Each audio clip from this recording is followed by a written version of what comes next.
नमस्कार दोस्तों, मैं खुशदीप वर्मा स्वागत करता हूं आपका हमारे YouTube चैनल एजुट्रिक इंडिया में। दोस्तों, जैसे कि आपको पता ही है, हमारे YouTube चैनल से पाते हो आप शिक्षा रोजगार संबंधी जानकारियां सबसे पहले।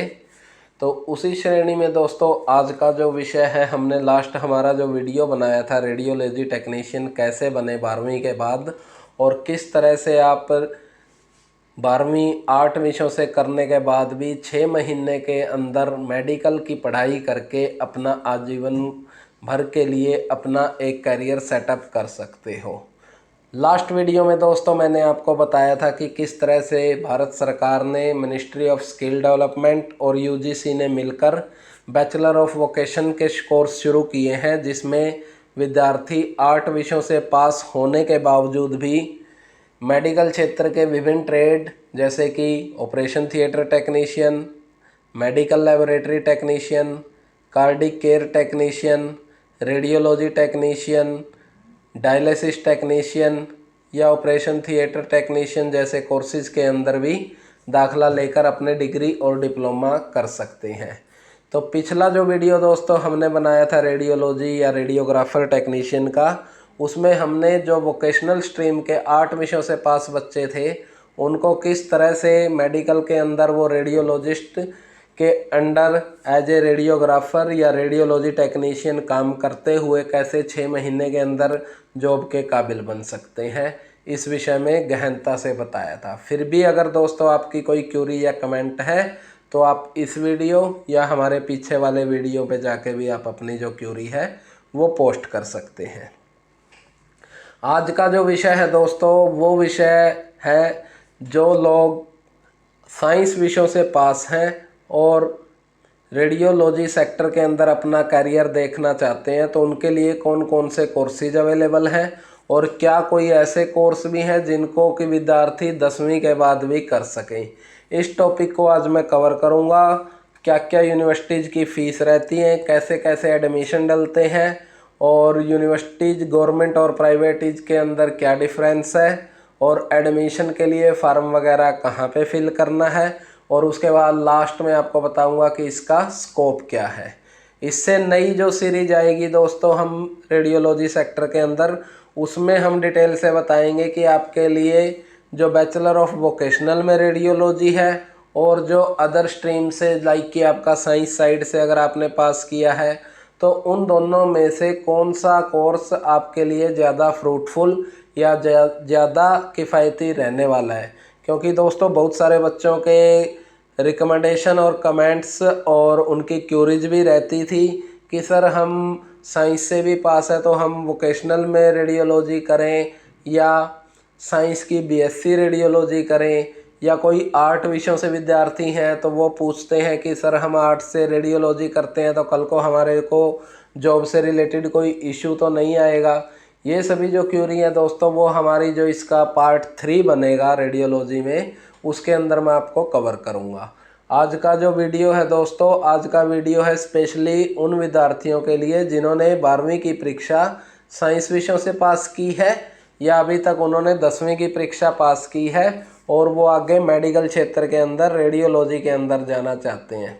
तो चलिए दोस्तों बिना देर किए शुरू करेंगे। उससे पहले मैं आप लोगों से रिक्वेस्ट करूंगा कि अगर आपने हमारा चैनल अभी तक सब्सक्राइब नहीं किया है और आप मेडिकल कोर्सेज के अंदर इंटरेस्ट रखते हैं या आपका मेडिकल कोर्सेज के अंदर या इन फ्यूचर आपका प्लान है कि आप कोई हॉस्पिटल या नर्सिंग होम या किसी भी क्लिनिक के थ्रू अपना करियर सेटअप करना चाहते हैं, तो डेफिनेटली आप इस चैनल को सब्सक्राइब कर लीजिए, क्योंकि यहाँ से आपको बहुत ऐसे कोर्सेज की जानकारी मिलने वाली है जो आपको नियर फ्यूचर के अंदर काफ़ी हेल्पफुल होंगे। तो दोस्तों चलिए शुरू करते हैं। सबसे पहले मैं बताऊंगा दोस्तों आपको कि बीएससी रेडियोलॉजी होता क्या है। बीएससी रेडियोलॉजी दोस्तों बैचलर ऑफ साइंस की वो शाखा है जो रेडियोलॉजी सेक्टर के अंदर डील करती है। 3 ईयर का डिग्री प्रोग्राम होता है दोस्तों। ये 8 के विद्यार्थी हैं जो वो इन विषयों के अंदर अपीयर नहीं हो सकते, जैसा कि आपको नाम से ही पता है बीएससी रेडियोलॉजी। बीएससी मीन्स की बैचलर ऑफ साइंस। तो जिन विद्यार्थियों ने साइंस से 12वीं पास की है वो विद्यार्थी इन कोर्सेज के अंदर दाखिला ले सकते हैं। लेकिन इसमें भी दोस्तों मैं आपको गौर करने वाली बात बताऊंगा कि इसमें आपके बहुत सारी ऐसी यूनिवर्सिटीज़ हैं जो साइंस पीसीएम और पीसीबी दोनों को एडमिशन दे देती हैं, लेकिन बहुत ऐसी यूनिवर्सिटीज़ भी हैं जो केवल पीसीबी के जो स्टूडेंट होते हैं फिजिक्स केमिस्ट्री मैथ से जिन्होंने 12वीं पास की है, केवल उन्हीं विद्यार्थियों को एडमिशन देते हैं। और जो फिजिक्स केमिस्ट्री मैथ से 12वीं पास किए हुए हैं, हालांकि उनको अगर साइंस की नॉलेज भी है तब भी वो एडमिशन इसके अंदर नहीं देते हैं। तो ये दोस्तों आपको जो एडमिशन का प्रोसेस और जो एलिजिबिलिटी गाइडलाइन है वो आप किसी भी यूनिवर्सिटी में अगर आप अप्लाई करते हो तो सबसे पहले उनके जो एलिजिबिलिटी क्राइटेरिया है उसको आप ध्यानपूर्वक पढ़ें, उसके बाद ही उसमें अप्लाई करें। तो बीएससी रेडियोलॉजी की बात करें दोस्तों, तो बीएससी रेडियोलॉजी 3 ईयर का साइंस बेस जिन्होंने 12वीं की है उन विद्यार्थियों के लिए कोर्स है। डिग्री प्रोग्राम होता है दोस्तों, इसमें 3 ईयर आपको टोटल लगाना पड़ता है। 6 मंथ की इसके अंदर आपकी लास्ट सेमेस्टर के अंदर अप्रेंटिसशिप रहती है। कोर्स के दौरान दोस्तों आपको एनुअली 1 महीने के लिए आपको किसी भी डायग्नोस्टिक सेंटर, हॉस्पिटल या अन्य किसी जो भी एक्सरे वगैरह का इंस्टीट्यूट या सेंटर होते हैं तो वहाँ पे आपको अटैच किया जाता है। ध्यान रखना है पूरे साल में 1 मंथ के लिए, और हर साल इस तरह से ये प्रोसेस चलता है। जो फाइनल ईयर होता है दोस्तों उसमें आपका 6 मंथ की जो लास्ट सेमेस्टर के अंदर आपकी इंटर्नशिप होती है वो आपको कंप्लीट करनी होती है। काफ़ी सारी यूनिवर्सिटीज़ ऐसी भी हैं जिनके अंदर इसमें जो आपकी इंटर्नशिप है वो आपके डिग्री के बाद में करवाई जाती है। उसमें यह कोर्स की अवधि 3+हाफ ईयर मीन्स कि आपका 3.5 साल हो जाती है। तीसरी जो बात है दोस्तों वो आपको याद रखनी है कि ये 3 ईयर का डिग्री कंटिन्यू प्रोग्राम है। इसमें अगर आप 1 ईयर पास करते हो और उसके बाद इस कोर्स को ड्रॉप कर देते हो तो ये आपका कोर्स कोई भी आपका 1 ईयर काम नहीं आएगा। जैसा कि मैंने आपको लास्ट वीडियो में बताया था कि अगर आप वोकेशनल में 1 साल करके छोड़ देते हो तो यूनिवर्सिटी आपको डिप्लोमा 100% प्रोवाइड करती है रेडियोलॉजी में। बट अगर आपने बीएससी में एडमिशन लिया है और उसके बाद आप 1 साल बाद छोड़ते हो तो आपको किसी भी तरह की सर्टिफिकेशन नहीं मिलेगी। 2 साल का कोर्स कर लेते हो दोस्तों और उसके बाद अगर आप छोड़ देते हो वहाँ पे भी कोई आपको सर्टिफिकेशन यूनिवर्सिटी की तरफ से नहीं प्रोवाइड की जाती। 3 ईयर का जब आप पूरा प्रोग्राम कंप्लीट कर लेते हो उसके बाद ही आपको डिग्री अलॉट होती है। तो इसमें दोस्तों अब बात आ जाती है कि जो सिलेबस का क्राइटेरिया है, सिलेबस इसमें किस तरह का रहने वाला है। और जो वोकेशनल के अंदर जैसे कि मैंने आपको बताया था 60% मार्क्स प्रैक्टिकल के होते हैं, तो इसमें आपका किस तरह से सिलेबस डिवाइड है। तो इसमें दोस्तों बिल्कुल स्पष्ट तौर पर बता देता हूँ मैं, यह एक प्रोफेशनल कोर्स है। प्रोफेशनल कोर्स कहने का मतलब ये है कि इसके अंदर आपको थ्योरेटिकली बहुत कुछ नॉलेज जानने को मिलेगी। काफ़ी सारी आपको बुक स्टडी भी करनी पड़ेंगी इसके अंदर। और जो कॉलेज का क्राइटेरिया रहेगा दोस्तों इसमें 80% जो मार्क्स रहते हैं दोस्तों वो थ्योरेटिकल रहते हैं।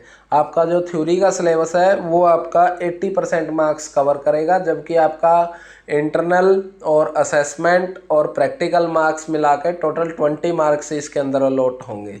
तो इसमें दोस्तों जो सबसे बड़ी बात है वो समझने वाली है कि जहां वोकेशनल के अंदर आपको 60 मार्क्स प्रैक्टिकल के लिए और इंटरनल और प्रैक्टिकल के लिए 20 मार्क्स मिलते थे, तो टोटल मिला के जो 80% मार्क्स आपको वोकेशनल में प्रैक्टिकल बेस थे या आपकी प्रैक्टिकल नॉलेज के बेस थे वो आपके यहाँ पे एकदम से टर्न अराउंड हो जाते हैं। यहाँ पे आपको थ्योरी के अंदर 80% मार्क्स और 20% मार्क्स होते हैं जो वो आपको अपने असाइनमेंट और प्रैक्टिकल के बेस पे मिलते हैं। तो मोटी सी बात दोस्तों समझने की ये है कि यहाँ पे आपको स्टडी ज़्यादा करनी पड़ेगी और प्रैक्टिकल का टाइम इसमें कम मिलेगा। तो ज़्यादातर जो बच्चे होते हैं दोस्तों इसमें डिग्री करने के बाद ही सीख पाते हैं। और दूसरा ये है दोस्तों कि यह कोर्स एक रेगुलर कोर्स है। इस कोर्स के दौरान आप कोई भी एक्सपीरियंस या अदर स्टडी है वो आप रेगुलर की इसमें शो नहीं कर सकते, जबकि वोकेशनल के अंदर आप ये कर सकते हो कि आप अपने कोर्स के दौरान किसी भी हॉस्पिटल के अंदर जॉब को भी शो कर सकते हो। तो दोनों में थोड़ा सा डिफरेंस है। ओवरऑल देखते हैं तो दोस्तों वो हम नेक्स्ट वीडियो में बताएंगे कि फ़ायदा किस कोर्स को करने में है। ठीक है दोस्तों, तो बीएससी के लिए ये एलिजिबिलिटी थी, क्राइटेरिया था एडमिशन्स के लिए। अब बात आ जाती है दोस्तों कि इसमें एडमिशन किस तरह से डलते हैं। तो सबसे पहले मैं बता देता हूं दोस्तों, इसमें एडमिशन लेने के 2 सिस्टम है। फर्स्ट ऑफ ऑल आप जर्नल एडमिशन लेते हो इसके अंदर, तो आपकी मिनिमम क्वालिफिकेशन है जो वो 10+2 चाहिए, वो भी साइंस विषयों से। अगर मान के चलो कि आपके पास 10+2 है साइंस की और उसके ऊपर भी आपने कोई क्वालिफिकेशन कर रखी है, मान लो कि 1 साल का डिप्लोमा किया है या 2 साल का डिप्लोमा किया आपने ऑलरेडी रेडियोलॉजी सेक्टर में, तो आपको यहाँ पे लेटरल एंट्री एडमिशन मिल जाता है। लेटरल एंट्री एडमिशन का मीन्स ये है कि दोस्तों आपको डायरेक्ट सेकेंड ईयर मीन्स कि थर्ड सेमेस्टर में आप डायरेक्ट इनरोल हो जाओगे। उसके लिए यूनिवर्सिटी आपसे कुछ अमाउंट एक्स्ट्रा चार्ज कर लेती है, जिससे कि आपको केवल 2 साल ही अपनी बैचलर डिग्री के लिए यूनिवर्सिटी कैंपस में लगाने पड़ते हैं और 2 साल के अंदर ही आपकी डिग्री कंप्लीट हो जाती है। तो लेटरल एंट्री एडमिशन लेने के दोस्तों 2 प्रोसेस है। या तो आप 12वीं के बाद कोई भी डिप्लोमा आपने किया है किसी भी रेपुटेड इंस्टीट्यूट या किसी भी रिकॉग्नाइज्ड यूनिवर्सिटी से, अदरवाइज जो सेकंड क्राइटेरिया है दोस्तों, जिसके बाद आपको बिना +2 साइंस किए भी आपको डायरेक्ट थर्ड सेमेस्टर के अंदर दाखिला मिल जाता है। तो उसके लिए आपके पास दोस्तों एक सिंपल कोर्स होता है जिसे आप 10वीं के बाद कर सकते हो, 3 ईयर का। अगर आप ओनली 10th पास हो और उसके बाद आप 3 ईयर का डिप्लोमा कर लेते हो एज ए रेडियोलॉजी टेक्नीशियन, किसी भी पॉलिटेक्निकल कॉलेज से हो जाता है। आजकल बहुत सारे स्टेट्स और बहुत सारे स्टेट बोर्ड्स होते हैं, वो सभी ये कोर्सेज करवाते हैं। लाइक कि जैसे आप ITIs वगैरह के अंदर अपने डिप्लोमा करते हो, तो जितने भी पॉलिटेक्निकल कोर्सेज होते हैं, ज़्यादातर जो कोर्सेज हैं वो स्टेट के टेक्निकल बोर्ड होते हैं, उन्हीं के अंडर काम करते हैं, जिसमें आपको एक सिंपल सी affiliation AICTE All India Council for Technical Education कि अगर आपके इंस्टीट्यूट को मान्यता मिली हुई है AICTE से और आपका इंस्टीट्यूट या यूनिवर्सिटी रिकॉग्नाइज है, तो आप उससे भी 10वीं के बाद 3 ईयर का एक रेडियोलॉजी टेक्नीशियन का डिप्लोमा करके डायरेक्ट BSc के अंदर दाखिला ले सकते हो। ऐसे केसेज में दोस्तों आपका वो 3 ईयर का डिप्लोमा आपका 12वीं साइंस प्लस 1 ईयर डिप्लोमा के इक्वल हो जाएगा, जिससे कि आपको डायरेक्ट दाखिला है जो थर्ड सेमेस्टर के अंदर मिल जाएगा। और BSc आपकी दोस्तों डिप्लोमा करने के बाद टोटल 2 साल के अंदर कंप्लीट हो जाएगी। उम्मीद है दोस्तों आपको अच्छे से समझ आ गया होगा। अब बात करते हैं कि यूनिवर्सिटीज़ के फ़ीस स्ट्रक्चर क्या रहते हैं। तो यूनिवर्सिटी के फ़ीस स्ट्रक्चर पर जाने से पहले दोस्तों आप लोगों के लिए बहुत ज़रूरी है कि आप इस चीज़ की गौर करें कि जिस भी यूनिवर्सिटी से आप कर रहे हो, फर्स्ट ऑफ ऑल कि वो यूनिवर्सिटी आपकी रिकॉग्नाइज होनी चाहिए, UGC के जो नॉर्म्स हैं उसके ऊपर प्रॉपर फुलफिल करना चाहिए उन कंडीशंस को। और जो UGC की लिस्ट है यूनिवर्सिटीज रिकॉग्नाइज्ड की, तो उस लिस्ट के अंदर उसका फेक यूनिवर्सिटीज के अंदर नाम नहीं होना चाहिए। मोस्टली दोस्तों अगर बात करें तो लगभग 20 से 30 के बीच में कुछ फेक यूनिवर्सिटियाँ हैं, जिनकी लिस्ट आप गूगल से बड़े आराम से डाउनलोड कर सकते हो। अगर उन यूनिवर्सिटीज़ के अंदर आपकी यूनिवर्सिटी का नाम नहीं है तो आपकी यूनिवर्सिटी एक रिकॉग्नाइज्ड यूनिवर्सिटी है। उसके बाद दोस्तों जो सेकंड बात आ जाती है कि आप जिस कोर्स को करते हो उस कोर्स के अगेंस्ट आपकी यूनिवर्सिटी को उस पर्टिकुलर बोर्ड या यूनिवर्सिटी से मान्यता है या नहीं है। तो उसको चेक करने के लिए दोस्तों सीधा सा एक तरीका है कि अगर आप किसी भी कोर्स को करते हो तो सबसे पहले उस स्टेट की काउंसिल को चेक कीजिए। अगर उस स्टेट में काउंसिल है तो वहाँ पे वो यूनिवर्सिटी रजिस्टर्ड है या नहीं है। और अगर मान लो कि आपके स्टेट में काउंसिल नहीं है तो आप AICTE की अप्रूवल देख सकते हो, जिसमें कि टेक्निकल ज़्यादातर कोर्सेज हैं वो AICTE All India Council for Technical education है, उसकी विद परमिशन ही रन होते हैं। तो आप AICTE अप्रूवल चेक कर लीजिए कि यूनिवर्सिटी ने AICTE से अप्रूवल ले रखा है या नहीं। उसके बाद दोस्तों तीसरा जो ऑप्शन आ जाता है कि अगर आप कोई भी वोकेशनल कोर्स करते हैं और आपको कन्फ्यूजन है कि शायद यूनिवर्सिटी को UGC की अप्रूवल है या नहीं है, या कोई BSc का कोर्सेज है उसको आप करते हो या कि उसकी अप्रूवल है या नहीं है, तो इसके लिए आप एक सिंपल सी RTI ऑनलाइन भी 10 रुपये का खर्चा आता है मात्र, RTI ऑनलाइन पोर्टल से जाके UGC को लगा सकते हो। लगभग 4 से 5 दिन में उसका रिप्लाई आ जाता है कि फलां यूनिवर्सिटी के अंदर इस कोर्स की UGC के द्वारा चलाने की परमिशन है या नहीं है। तो ये बात थी दोस्तों आपके कोर्स की मान्यता को लेकर। अब बात करते हैं दोस्तों कि फ़ीस स्ट्रक्चर क्या रहता है। तो फ़ीस स्ट्रक्चर की बात करें दोस्तों तो यहाँ पे मैं आपको स्पष्ट तौर पर बताना चाहूँगा, फ़ीस स्ट्रक्चर के लिए कोई भी यूनिवर्सिटी UGC के नियम के लिए बाध्य नहीं है। यूनिवर्सिटी अपना फ़ीस स्ट्रक्चर खुद तैयार कर सकती है और किसी भी फ़ीस स्ट्रक्चर के ऊपर बच्चों के एडमिशन कर सकती है, स्पेशली जो प्राइवेट यूनिवर्सिटीज़ हैं। गवर्नमेंट जितनी भी यूनिवर्सिटीज़ रहती हैं दोस्तों उनकी फ़ीस है जो प्राइवेट यूनिवर्सिटी के कंपैरिजन में बहुत कम रहती हैं। और जो गवर्नमेंट यूनिवर्सिटी से आप कोर्सेज करते हो उसमें आपको ज़्यादातर एफिलिएशन के बारे में सोचना भी नहीं पड़ता, क्योंकि ज़्यादातर गवर्नमेंट जो यूनिवर्सिटियाँ होती हैं वो ओनली रिकॉग्नाइज्ड और अप्रूव्ड कोर्स ही रन करती है। कोई भी गवर्नमेंट यूनिवर्सिटी अनअप्रूव्ड और अनरिकॉग्नाइज्ड कोर्स को रन नहीं करती है। अगर प्राइवेट यूनिवर्सिटीज़ के अंदर दोस्तों रेडियोलॉजी में बीएससी रेडियोलॉजी की फ़ीस की बात करें तो as per university strength student strength आपको फ़ीस है जो दोस्तों 40-45 हज़ार से लेके 80 हज़ार के बीच में आपको फ़ीस का वेरिएशन देखने को मिलेगा। किसी यूनिवर्सिटी में 60,000, 65, 55, तो इस तरह से लगभग 40 से लेके 80 हज़ार के बीच में आपको एक साल की फ़ीस यूनिवर्सिटी के अंदर मिल जाएगी, जिस भी आप प्राइवेट यूनिवर्सिटीज़ के अंदर एडमिशन के लिए जाते हो। गवर्नमेंट यूनिवर्सिटीज़ की बात करें दोस्तों तो वहाँ पे एडमिशन है जो वो मेरिट बेस्ड डलते हैं। उसके लिए आपको first of all entrance test के लिए अपीयर होना होगा। जैसे ही आप एंट्रेंस में सेलेक्ट हो जाते हैं दोस्तों तो उसके बाद आपकी जो शॉर्ट लिस्ट में नाम आ जाता है उसके बाद आप यूनिवर्सिटी कैंपस में जाके अपना एडमिशन ले सकते हो। और इस तरह से दोस्तों जो आपका एडमिशन है वो गवर्नमेंट यूनिवर्सिटीज़ के अंदर डल जाएगा, जिसमें कि फीसें आपकी काफ़ी कम रहने वाली हैं। तो ये था दोस्तों यूनिवर्सिटीज़ के रिगार्डिंग में कि आप किस तरह से यूनिवर्सिटी का फ़ीस स्ट्रक्चर रहेगा, कैसे एडमिशन ले सकते हो और क्या आपका प्रोसेस रहता है। अब बात करते हैं दोस्तों कि अगर आप डिप्लोमा करना चाहते हो, आपकी एलिजिबिलिटी ओनली 10th है, तो आपको कहाँ से डायरेक्शन मिलेगी।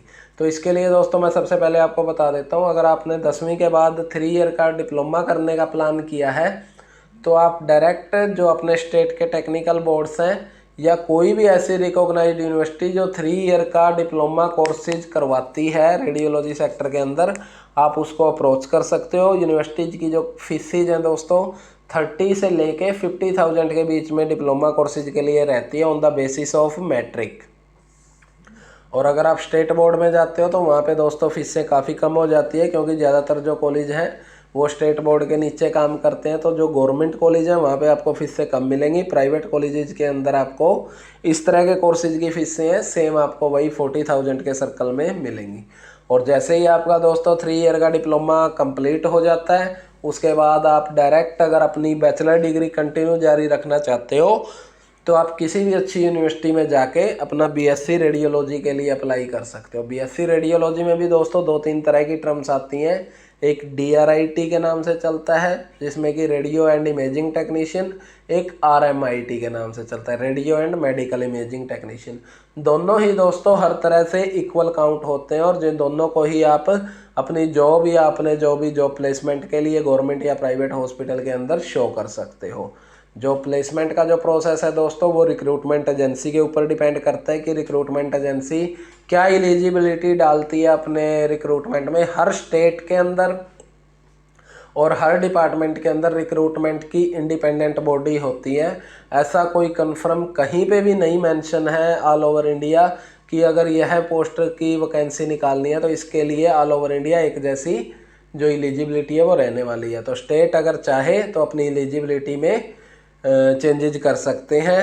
डिप्लोमाज को भी अलाउ कर सकते हैं और डिग्री को भी अलाउ कर सकते हैं, या ओनली डिप्लोमाज को कर सकते हैं। ऐसा बहुत बार हुआ है कि जो जिन्होंने डिप्लोमे किए थे उनके सिलेक्शन हो जाते हैं और डिग्री वाले रह जाते हैं, या जिसने डिग्री किया केवल वही एलिजिबल हुए, डिप्लोमा वालों को एलिजिबल नहीं किया। तो ये दोस्तों आपको नोटिफिकेशन जिस समय वैकेंसीज के आएंगे तो वहाँ पे एक बार आपको अच्छे से चेक कर लेना है। अब बात करते हैं दोस्तों स्कोप। जो लास्ट टॉपिक मैंने बताया था कि अगर आप रेडियोलॉजी के अंदर डिप्लोमा या डिग्री कर लेते हो तो आपको आगे फ्यूचर के अंदर क्या स्कोप मिलेगा। बीएससी रेडियोलॉजी या दोस्तों डिप्लोमा कर लेते हो आप रेडियोलॉजी के अंदर 10th के बाद में भी, तो उसके बाद दोस्तों स्कोप रेडियोलॉजी सेक्टर के अंदर इस समय अपार संभावनाएं हैं। और फिलहाल की अगर बात करें दोस्तों तो लगभग हर स्टेट के अंदर रेडियोलॉजी टेक्नीशियन की, जैसे कि आपने कोरोना काल के अंदर भी देखा है, एक्सरे और सिटी स्कैन की जितने मतलब टेक्नीशियन थे बहुत सारे गवर्नमेंट को टाइम ड्यूरेशन के लिए आवरली बेस भी रखने पड़े थे, जबकि उनकी जो रिक्वायरमेंट है गवर्नमेंट की उसके बाद भी पेंडिंग ही रही थी। तो जो कोरोना के समय पे थे उस समय भी इतने मेडिकल हेल्थ केयर के अंदर इतने मतलब काम करने वाले लोग अवेलेबल नहीं थे जिससे कि जो कोरोना काल के समय की पेंडेमिक थी उसको हैंडल किया जा सके।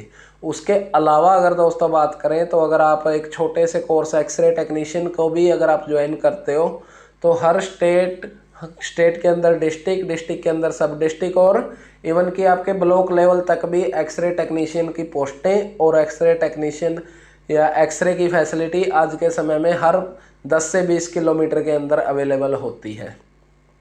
तो ऐसे में दोस्तों एक्सरे टेक्नीशियन का बहुत स्कोप है आपको, अगर आप लोकली या आउट ऑफ द सिटी भी करना चाहो। इसके अलावा दोस्तों अगर आप एक अच्छे सैलरी पैकेज के लिए जाना चाहते हैं तो उसमें मैं डेफिनेटली आपको रिकमेंड करूंगा कि आप सिटी स्कैन और एमआरआई के ऊपर पूरा फोकस कीजिए, क्योंकि ये दो ऐसी टेक्निकली आपको प्रोफेशनली साउंड बनाने वाला जो कोर्स और जो मैकेनिज्म है, जिसमें कि अगर आप सिटी और एमआरआई की अच्छे से ट्रेनिंग ले लेते हो और काम सीख लेते हो तो आपके जो इनकम्स हैं वो आपकी कंपैरेटिवली बहुत अच्छा पैकेज आपको अच्छे हॉस्पिटल में मिल जाएगा। और इवन कि अगर आप किसी छोटे लेवल पर भी काम करते हो तो भी आपको अगर अच्छे से सिटी स्कैन और एमआरआई का काम आता है तो आप बहुत अच्छा सैलरी पैकेज एक छोटे ब्लॉक लेवल पर भी हासिल कर सकते हो, क्योंकि जो सिटी स्कैन और एमआरआई के ऑपरेटर्स हैं बहुत ही रेयर्स हैं जिनको अच्छे से नॉलेज है। तो फर्स्ट ऑफ ऑल तो दोस्तों मैं यही कहूँगा कि आपने जो फोकस करना है वो सीखने के ऊपर करना है, क्योंकि आप जितना मर्जी बुक पढ़ोगे हर बार बुक के अंदर जो पढ़ाया है उससे रिलेटेड तो आपको उपकरण मिल जाएंगे, लेकिन एक्चुअल जो नॉलेज आएगी वो आपको प्रैक्टिकली मशीन के ऊपर काम करने से ही आएगी। और जब भी आप कहीं जॉब के लिए जाओगे, गवर्नमेंट जॉब्स के लिए ज़्यादातर जो टेस्ट एग्ज़ाम होते हैं तो उनको क्रैक करना पड़ता है, जिसमें आपका थ्योरेटिकल सिलेबस आपके काम आता है, हेल्पफुल रहता है। इसके अलावा अगर दोस्तों प्राइवेट सेक्टर के अंदर जॉब के लिए जाते हो तो वहाँ पे आपको जो आपकी नॉलेज है वो आपको सैलरी डिमांड करने में और सैलरी रिसीव करने में आपकी हेल्प करती है। फ़िलहाल के लिए दोस्तों मैं आपको अपना जो एक्सपीरियंस है वो ये शेयर कर सकता हूँ कि मेरे आरएमसी पैरामेडिकल कॉलेज के थ्रू जिन बच्चों ने रेडियोलॉजी टेक्नीशियन के अंदर एडमिशन लिए हुए थे तो वो बच्चों में फर्स्ट सेमेस्टर से लेके अगर मैं 6th सेमेस्टर तक की बात करूं तो लगभग मिनिमम 6000 सैलरी से लेके और इस समय पे कॉलेज के अंदर स्टडी करने वाले लगभग 35,000 पर मंथ सैलरी लेने वाले भी स्टूडेंट कॉलेज के अंदर अवेलेबल हैं, जो अपनी स्टडी के दौरान लगभग 35,000 as a radiology technician earn कर रहे हैं, साथ में अपनी स्टडी भी कर रहे हैं। तो मैं पर्सनली आपको इस चीज़ के लिए रिकमेंड नहीं करता कि आप मेरी ही मानकर कोई पर्टिकुलर कोर्स ज्वाइन कीजिए, बट ये प्रैक्टिकल है। इसके लाइव मेरे पास में मतलब स्टूडेंट्स हैं जिनसे मैं बहुत जल्दी आप लोगों को इंट्रोड्यूस भी करवाऊँगा और जो आपको मतलब इसका रिजल्ट है वो दिखाई देगा। बट जो फाइनल डिसीजन है कि आपने किस कोर्स के लिए जाना है वो आपको खुद से डिसाइड करना पड़ेगा। इनके जो एडमिशन का समय मैं बता देता हूँ दोस्तों कि इस समय ये है बहुत अच्छा टाइम है। जर्नली अगर आप कोरोना काल नहीं होता तो इस समय तक ज़्यादातर यूनिवर्सिटियों के जो प्रोस्पेक्टस हैं वो ओपन हो चुके होते और ज़्यादातर नोटिफिकेशन आप रिसीव कर चुके होते। तो यह वीडियो डालने का मेन उद्देश्य भी यही है कि जो विद्यार्थी इस सेक्टर के अंदर जाना चाहते हैं, काम करना चाहते हैं, तो वो डिले ना हो और टाइम से अपने एडमिशन करवा सकें। तो जो भी विद्यार्थी रेडियोग्राफी या रेडियोलॉजी सेक्टर के अंदर जाना चाहते हैं और जिस भी यूनिवर्सिटी को वो प्रीफ्रेंस कर रहे हैं तो उस यूनिवर्सिटी में एक बार आप चेक कर लीजिए कि कितनी सीटें उसके अंदर अवेलेबल हैं और क्या फ़ीस स्ट्रक्चर है। उसके रिगार्डिंग अगर आपको कोई हेल्प चाहिए तो वो आप हमारे कमेंट बॉक्स में मेंशन कर दीजिए, जो हमसे बन पड़ेगा हम आपको उस पर्टिकुलर टॉपिक के ऊपर हेल्प ज़रूर करेंगे। तो आज के वीडियो में दोस्तों इतना ही था। दोबारा से मैं आप लोगों से रिक्वेस्ट करूंगा कि अगर आपने चैनल को सब्सक्राइब नहीं किया है तो अभी सब्सक्राइब कर लीजिए, बेल आइकॉन को प्रेस कर दीजिए ताकि आपको फ्यूचर में भी जो मिलने वाले हमारे अपडेट्स और जो नोटिफिकेशन है उनकी जानकारी मिलती रहे। बहुत जल्द दोस्तों एक नए वीडियो को लेकर आपके साथ दोबारा से हाजिर होंगे। तब तक के लिए जय हिंद, जय भारत।